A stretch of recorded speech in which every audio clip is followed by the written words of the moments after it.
Hello, everyone. I'm Chester44, also known as Fly, and welcome to this Let's Play of Pillars of Eternity.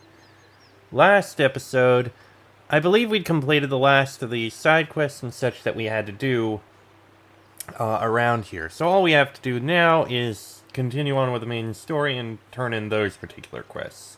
And also Durance's side quest, but we'll get on that soon.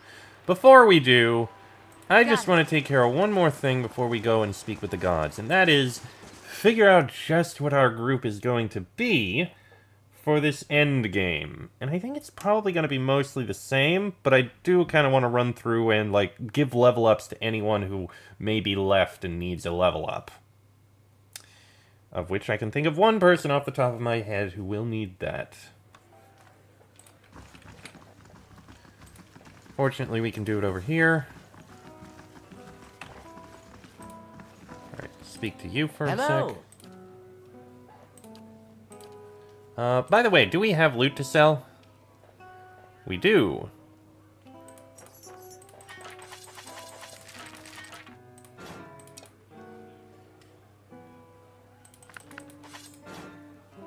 Yep, sell all those.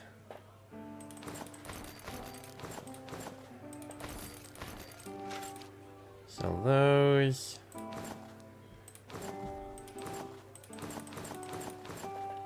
Sell those.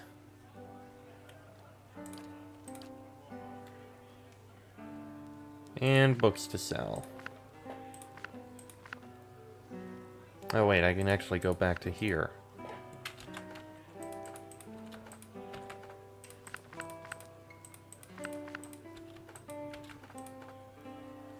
There we go.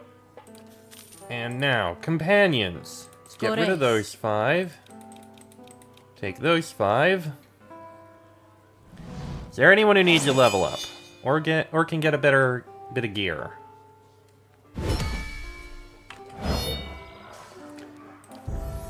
Yep, you can get a level up, Adair. You're the only one who hasn't. And this would be your last level up, I think. So put it into survival and a point in lore. As for this...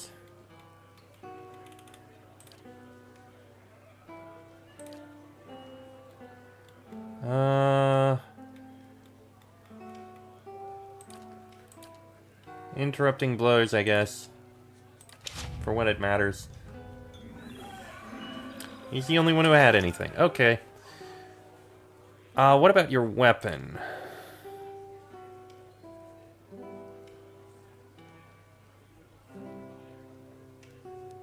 So what you currently have... higher attack speed, burn damage, accuracy against beasts, and exceptional.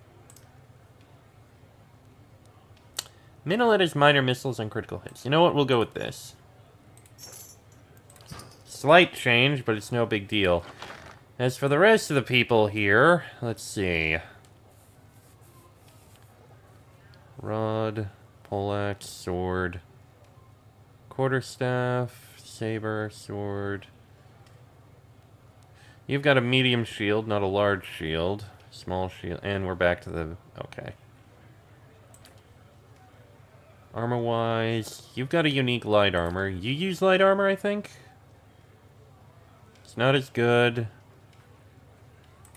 You use medium? Light. Actually. Nah, you can keep the perception bonus. Yours is your armor. And you've got a special thing. And you have special armor as well. As for this side...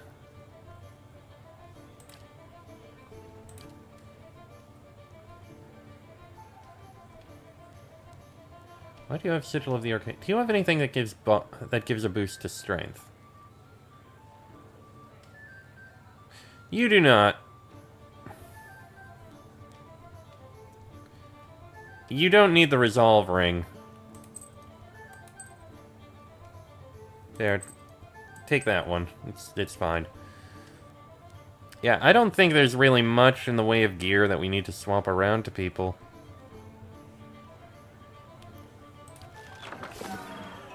Welcome.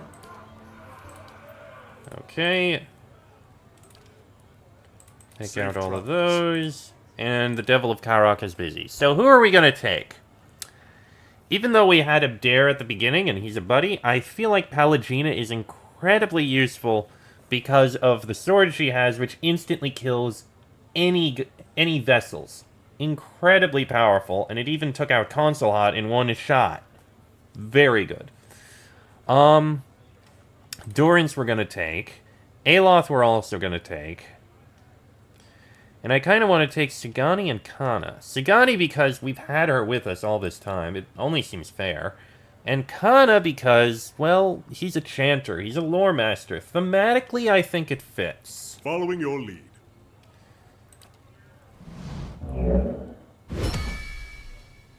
Okay, and we'll go for a rest at the Celestial Suite. There we go. I'm ready. And because I need to do this every single freaking time... Aggressive. Aggressive. Aggressive. Aggressive. And you two are also aggressive. There we go. No problem. Now we've got our team together. Let's head out and we can take care of this. Why are you stuck?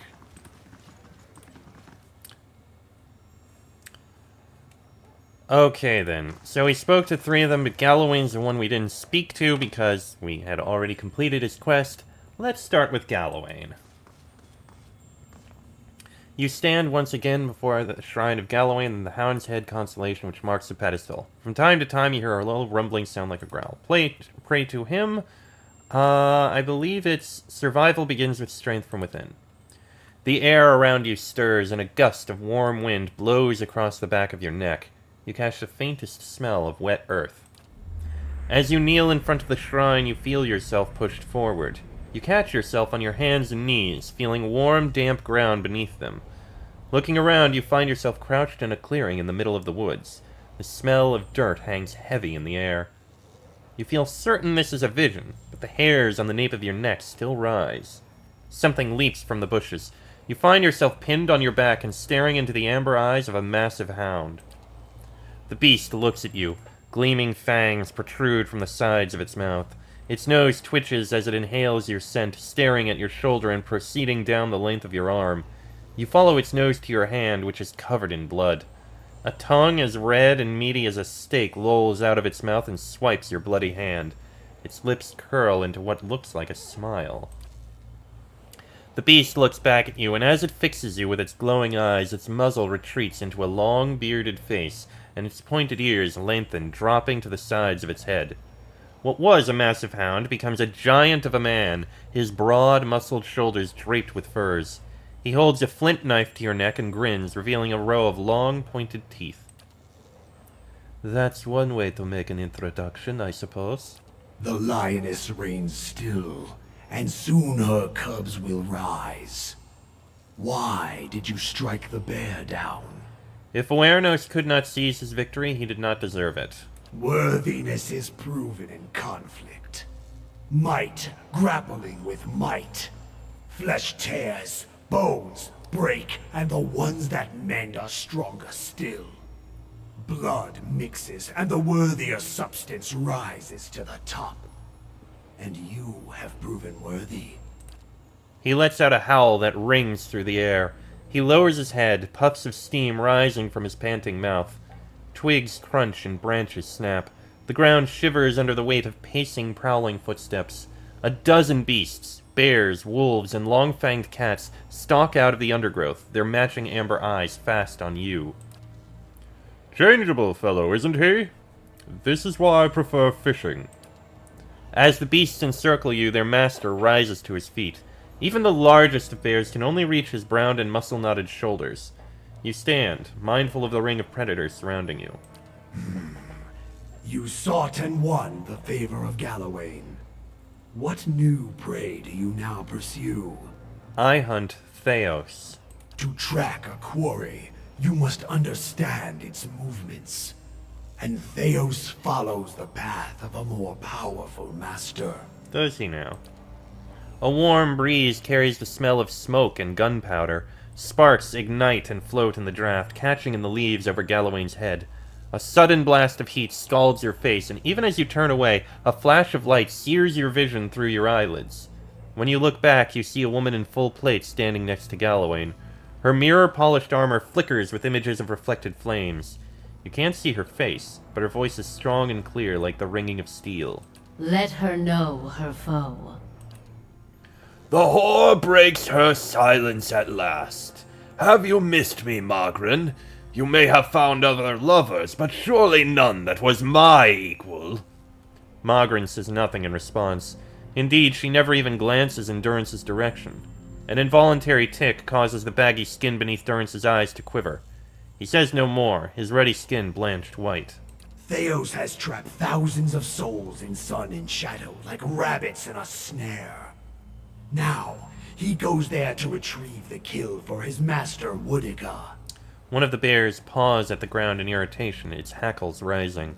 She will feast on them, suck their marrow, grow strong on their essence. As a Stelgar watches you, it licks its lips, its tongue scraping long fangs. Why would Theos help Woedica? Because he is her hound. He has always done her bidding. His eyes dart to another figure standing just behind Magrin. Woodica stands for an old order. So does Theos. A golem made of blackened pitted iron steps out of Magrin's shadow.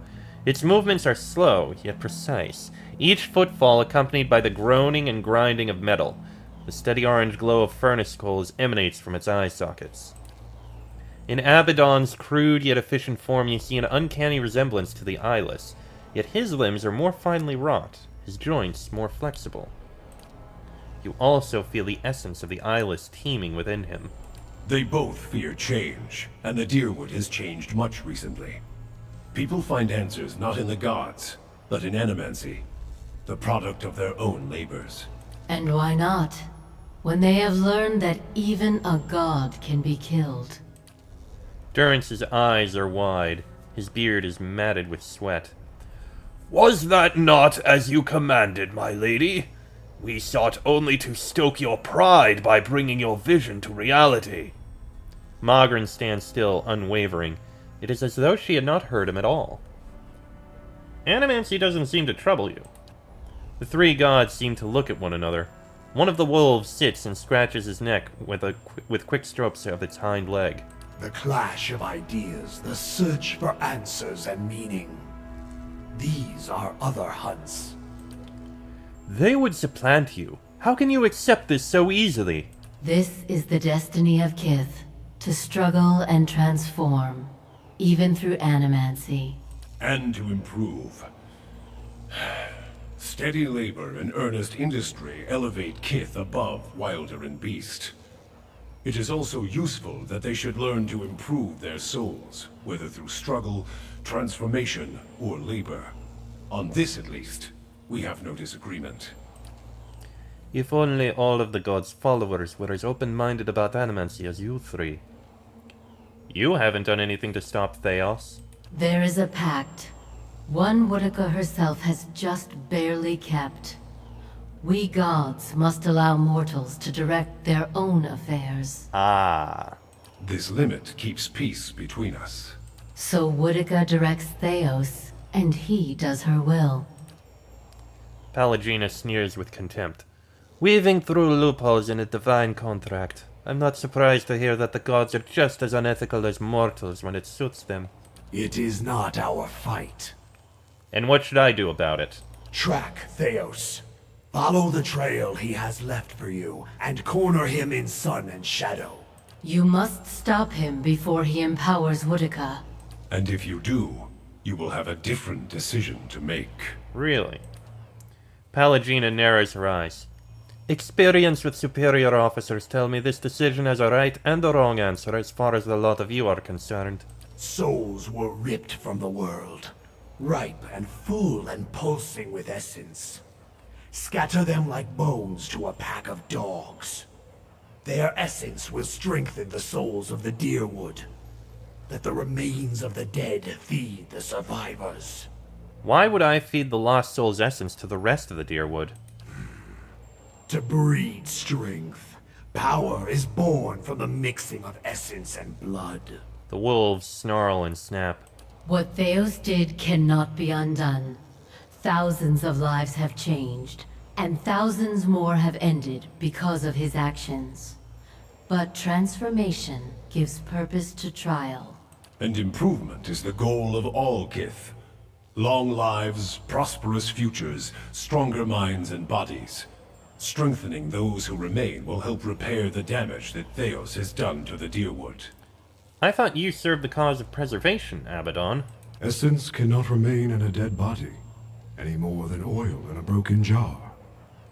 Even though the stolen lives cannot be preserved, their essence can be used to ensure the survival of the Deerwooden remnant. Thus, the memory and vision of the lost may live beyond them. This is the nature of preservation. So then, Galawain. If Wodica can accomplish this, then perhaps she deserves her victory? The bear at Galawain's side rises on its hind legs and roars. It falls back on all fours with a ground-shaking thud. Galawain points his chipped flint dagger at you. A victory that leaves her ruler of all. No room for conflict, no struggle, not even between the gods. Be careful what you wish for, mortal. Wodica's ways are regressive. Her laws never change, her authority never ebbs, and she never forgets a slight. Wodica would crush the Deerwood simply out of vengeance for the rebellion against Adir, her favored. She would stamp out Animancers, Godslayers from the Saints' War, and anyone else she viewed as heretical or dangerous. Anyone who might ask the wrong questions or seek out answers to the same. We've posed a question or two ourselves, I think. Alright, now I've got to find Theos.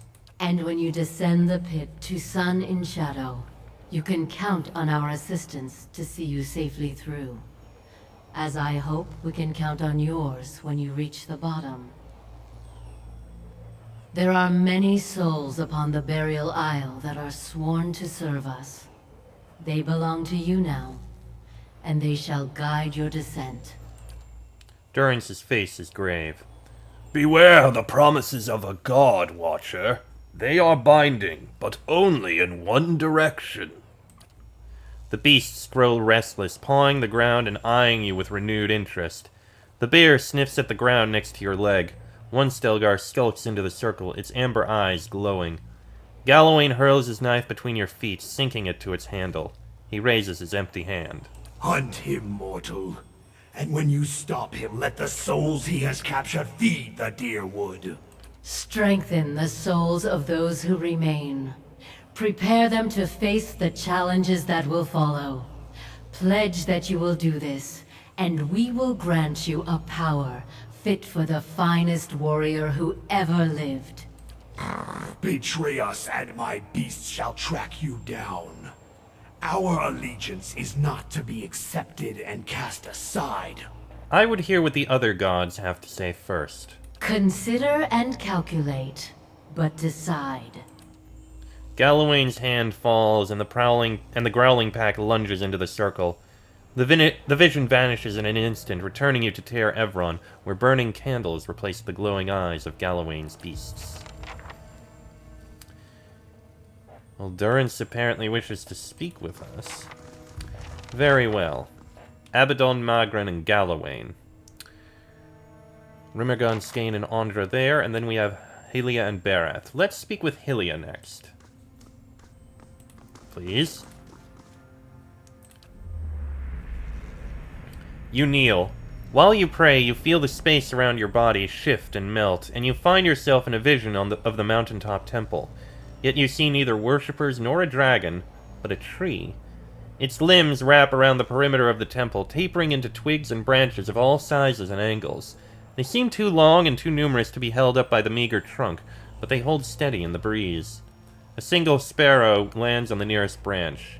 It watches you. I seek an audience with Hylia. The sparrow cocks his head in that peculiar bird-like fashion. Whistle to the bird. You whistle the first tune that pops into your head. The sparrow blinks its beady eyes and hops closer to you along the branch.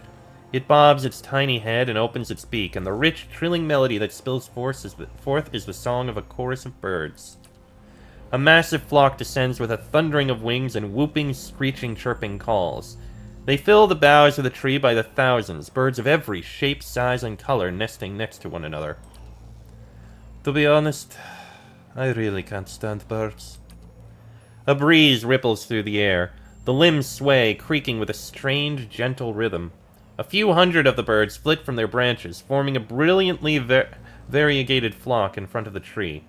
As they meet and swoop in unison, you catch a glimpse of someone looking back at you, cloaked by the flurry of feathers. Look there, the mantle of feathers. We are in the court of birds, and there stands the Sky Mother. You journeyed to my temple and rid it of the dragon. Now my faithful may return, singing their joy to the skies and praising me through their creation. Life is creation and celebration. I'm glad to have served you in this. The breeze blows through the tree. A dove tucks its head into its feathers and watches you. Glad because you seek to protect life, or because you seek a patron. And yet you have proven yourself with this task. I would tell you of another. I already know that Theos Ixarcanon has gone to Sun and Shadow to strengthen Wodica with thousands of souls. The birds return to the tree and nestle amongst their peers. The breeze ripples through the branches again, carrying the goddess's voice. Then you have earned the favor of another. But stopping Theos will not heal the Deerwood. You must guide the trapped souls back to the bodies they were stolen from. Hollow-born children whose eyes have never seen the sun. You could restore them. Give their families hymns of joy after years of lament. The breeze tickles your ear. Peace and restoration give purpose to suffering. There is no meaning, no redemption in pain that does not lead to fulfillment. Symmetry demands that great rejoicing follow suffering such as this. I'm not sure that it's possible to truly undo the harm Theos has caused. Surely those wounds can heal, or don't you think the long absences could be overcome? You hear the cry of a swift, soft, and plaintive. Perhaps the years cannot be forgiven, and for some perhaps it is already too late. But if you could restore even one soul, kindle one spark of life, raise one voice in joy, it would be worth it. There's another side to this. You've seen the consequences of a soul disjointed from its own cycle. Could these children ever truly return? Perhaps it would be better to allow these souls to find new lives. How can they continue to another when they have not fully lived this life? To pass them along to another now is cutting a stanza from a poem, a verse from a song. Thank you, Hylia. I will continue to Sun and Shadow. When you reach the burial isle, you will find souls there that I have granted reprieve for their sins. I give these to you, for only they can bear you to safety on your journey down. And when you face Theos and the rotting fruits of his endeavors, remember the conversation we have had. In that moment you will have power rivaling a god's. And after it, you will live in the world that you have chosen. Choose Restoration, Watcher. Return the souls to the bodies they were stolen from. Swear to me that you will do this, and I shall give you power to make even Wodica quake. I can be merciful and terrible, Watcher. Great wings, dark against the sun, unfold behind the tree, casting a blinding shadow across the temple for the briefest of moments. I would hear what the other gods have to say first. Wait! I'm not done with you. Oh? Birds wheel and pivot, showing a flash of pale feathers. Who is this that speaks in anger? Say nothing. It's not often that any of our kind get the chance to speak to their... What should I call you? My mother? Father? Those words seem to fall short and yet be too generous, given our history. The birds cock their heads, craning and twisting their necks to look at one another. You are angry with me. What did you expect? Should I be happy?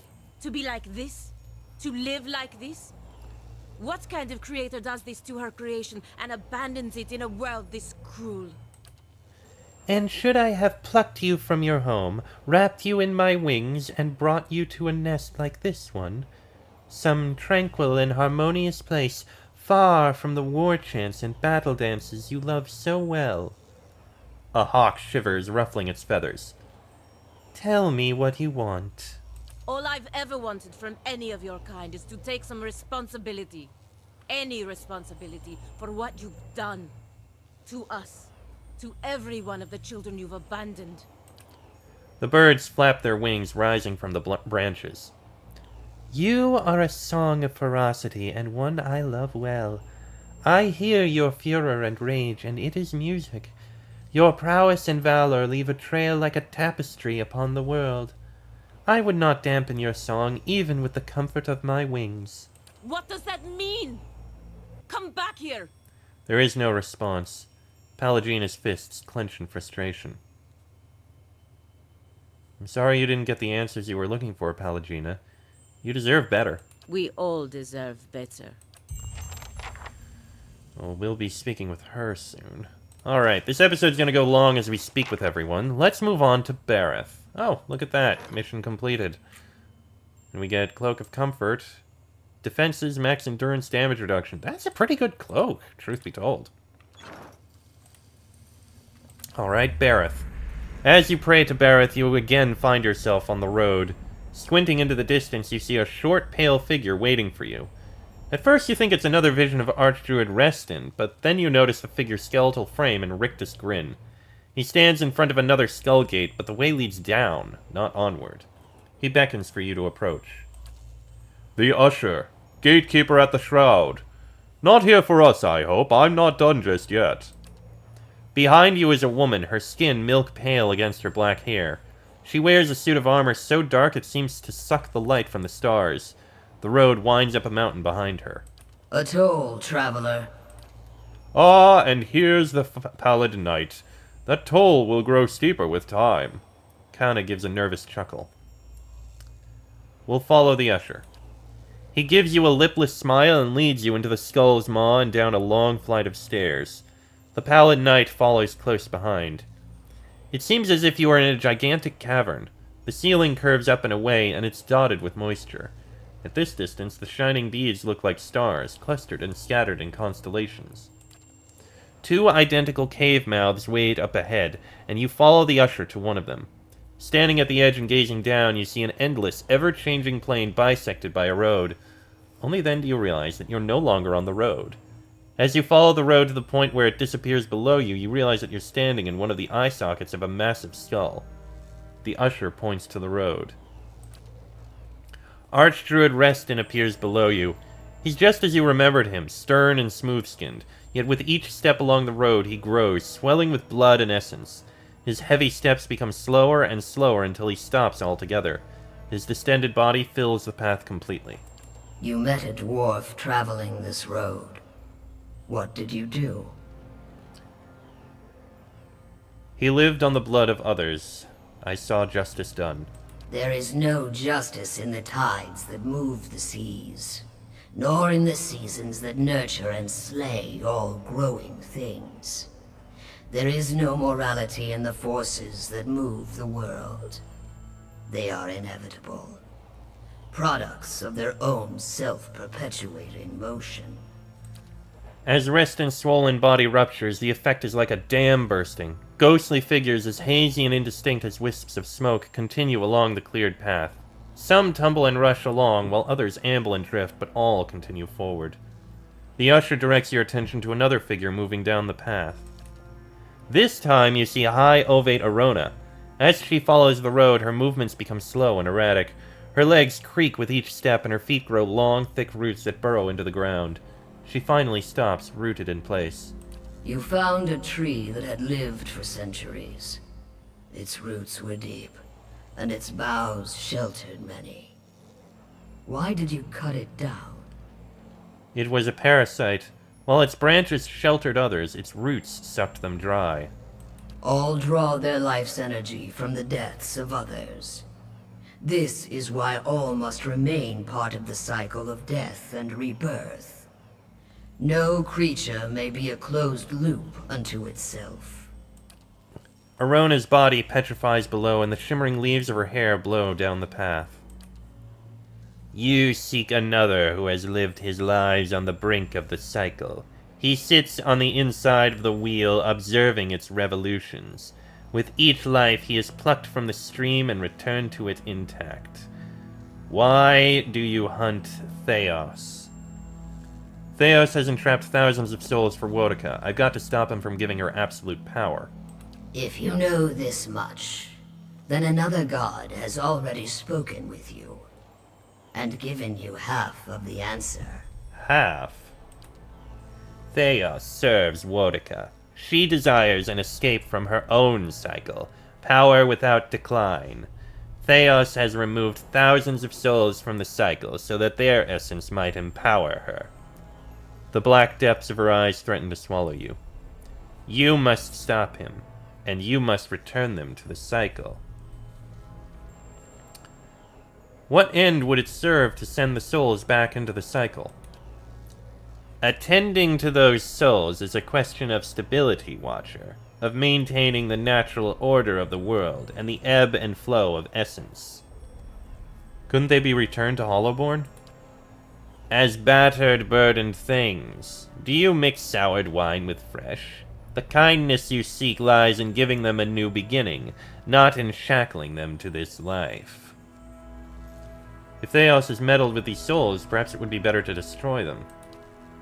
The cycle is merciless, but it is not wasteful. Time and the endless procession of rebirths eventually grind souls into dust, but until then, they must pass from the world and return to it.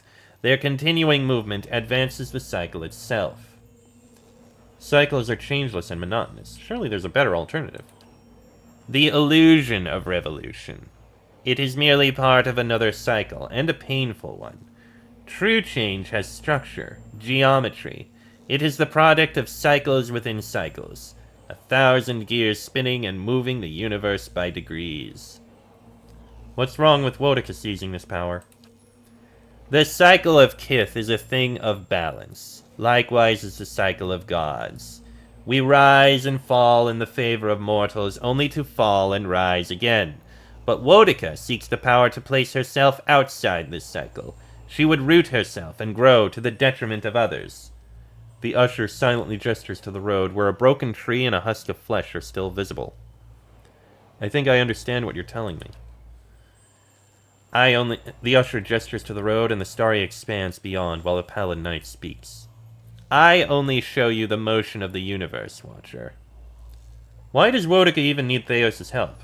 And why do you need mine, for that matter? The gods guide souls through the cycle of death and rebirth, but Eora is the domain of mortals. We stand aside, weights and counterweights. Were one to alter the tides of Kith, all would follow. We would tip this world from its axis. That is why Wotica directs a mortal to do her bidding, and why any who would stop Theos must be mortal as well. I must go to Sun and Shadow now. No mortal can survive the descent into the pit. But there are souls on the burial isle that are pledged to me. I will grant them to you, and they shall bear you down safely, as well as light the way beyond.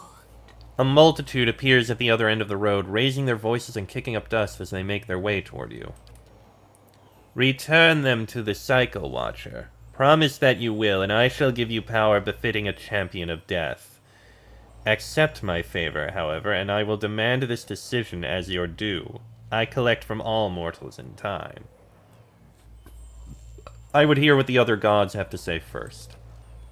Do not delay long, Watcher. What Theos seeks to do cannot be undone, even by the turning of the wheel. The usher points behind you. When you turn, you find yourself again standing in Tear Evron. Very long episode this is, but I feel like we should have one long episode speaking to all of the gods. Rimergond, Andra, and Skane. Pray to Rimmergond. You pray again, and the vision of the white plain emerges. The driving wind returns in a chaos of whirling snow. Something moves at the center of the blizzard, plodding but relentless. As the snowstorm gets closer, you see an aurochs, as colossal and slow as a glacier. Its shaggy white hair is matted with frost, but beneath it, ribs like a ship's frame protrude. Visible puffs of air issue from Sagani's gaping mouth. It's the beast of winter. A man, emaciated and almost naked, huddles at the beast's legs.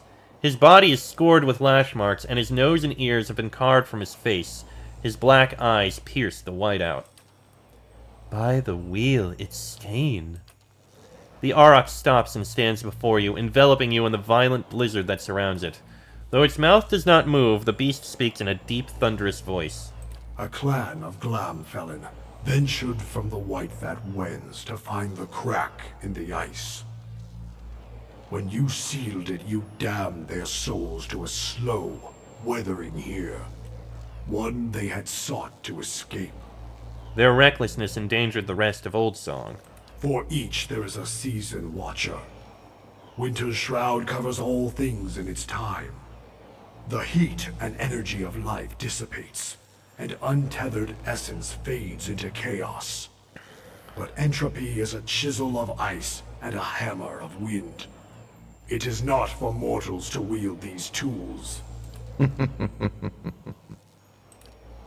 world shudders beneath you, and a great crack echoes across the wide expanse. The ice splits at your feet, waves lapping through the rift. A low, melancholy voice rises from the depths. I did not expect we would meet again so soon. You destroyed the army that threatened your life. Hi, Andra. I didn't think we'd meet again so soon either, but I'm told I need your help. What is it you seek? The thousands of souls that Theos has stolen for Wotica. Theos has removed these souls from the cycle. They are ice melting in the sun. Let them fade. Let them forget this world and be forgotten by it. Take the souls she so desires and grind them into dust. Let her see her careful schemes thoroughly ruined. Ground to dust, is it? This skulking thing at least is honest. I like not the sound of this. For several seconds the waves wash quietly against the ice, and the aurochs stand silently amidst the churning flurries. It is the destiny of all things to crumble and join the chaos that follows this world. Some seek it willingly, as you have seen. To mingle, roiled and stirred by the tides of the universe. It is not an unkind fate. You would give these souls to the very fate you sought to deny the Glamfelin pilgrims. I am the beast of winter. I neither speed nor alter my path for the whims and desires of Kith. I take souls at the time of my choosing, be it mote by mote or in a sudden tempest of chaos. These souls, they have already forgotten their place in this world. They have been lost to existence. Let them be memorialized and mourned for an age, and then forgotten entirely. I'll seek Theos in Sun and Shadow. When you reach the Burial Isle, we will send lost souls to guide you through the pit. This is our gift to you.